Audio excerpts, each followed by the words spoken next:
பறிச்சுன்னு இருக்கிற குழம்பு காய் இல்லைம்மா, சுண்டக்காய் பறிச்சுன்னுக்கிறேன். சுண்டக்காய் குழம்பா?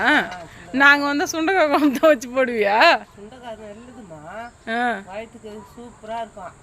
வயிற்றுல இருக்கிற இது சாப்பிட்டோன்னு வச்சுக்கா, குழம்பு வச்சா கேளு, வயிற்றுல இருக்கிற பூச்சி அழுக்கு எல்லாமே வந்துடும் கொத்து கொத்துன்னு.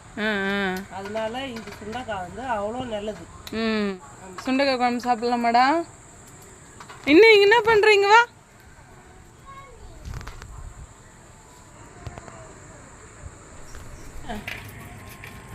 இது என்ன பண்ணு, நல்லா நசிக்கணும்.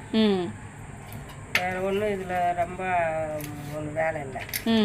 நல்லா நசிக்கிட்டு தண்ணியில் போட்டு கீரை அரைச்சிற மாரி அரைச்சி குழம்புலாம் கூட்டி வச்சு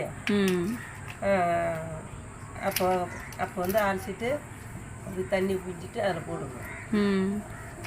போட்டு இது குழம்பு வச்சா சாப்பிட்டா அவ்வளோ உடம்பு நல்லது இருக்குது. நம்ம வயிற்றுல ஒரு பூச்சி இருந்தாலும் ஒரு அழுக்கு இருந்தாலும் அதெல்லாம் அந்த சுண்டைக்காய் எடுத்துன்னு வந்துடும். அதெல்லாம் வந்துடும் சுண்டைக்காய் சாப்பிட்டோம்னா. சத்து இருக்குது. வயிற்றுல இருக்கிற பூச்சிலாம் கூட வந்துடும். சுத்தம் பண்ணும், வயிற்று சுத்தம் பண்ணுது. அவ்வளோ நல்லது இது.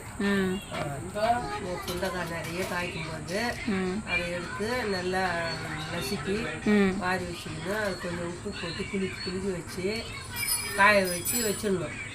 அப்போ நம்மளுக்கு தேவை இருக்கும்போது அதை வந்து ஒரு கரண்டியில் கூட போட்டு வறுத்து கடிச்சிக்கலாம். சுண்டைக்காய் வத்தல் கஞ்சிக்கு இந்த சுண்டைக்காயை வந்து ஒரு கரண்டிலேயே வறுத்துட்டு வச்சுக்கின்னு அந்த சுண்டைக்காய் கடிச்சிக்கின்னு அந்த கஞ்சி வயதுக்கு கஞ்சி குடிச்சாக்கா அவ்வளோ இன்னும் நல்லது உடம்புக்கு. அதுக்குதான் சாப்பிடுவாங்க. இதுலாம் அந்த காலத்துலாம் விட மாட்டாங்க. இதை நிறைய வத்தல் போட்டு வச்சுக்குவாங்க. உப்பெல்லாம் போட்டு எல்லாம் வச்சுக்குவாங்க. சும்மா கூட எடுத்துருவாங்க. இப்போ கூட விற்கிது கடைங்கள, அதை விற்கிறாங்களே. அது மாதிரி நீ செய்ய, இன்னும் யாருக்கு கூட சொல்லு. அதெல்லாம் இது வந்து வானான்னு கடாசக்கூடாது. நசுக்கி அதை வச்சுக்கணும்.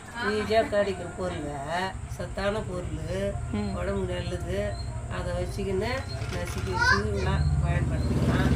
குழம்பு வச்சுக்கலாம், பருப்பு சாப்பிட்லாம், பயிறு சாப்பிட்லாம் வச்சுங்க. தானே சொல்கிறேன், சாப்பிட்டதான் சொல்கிறேன். சரி, நல்லா சாப்பிட்டதான்.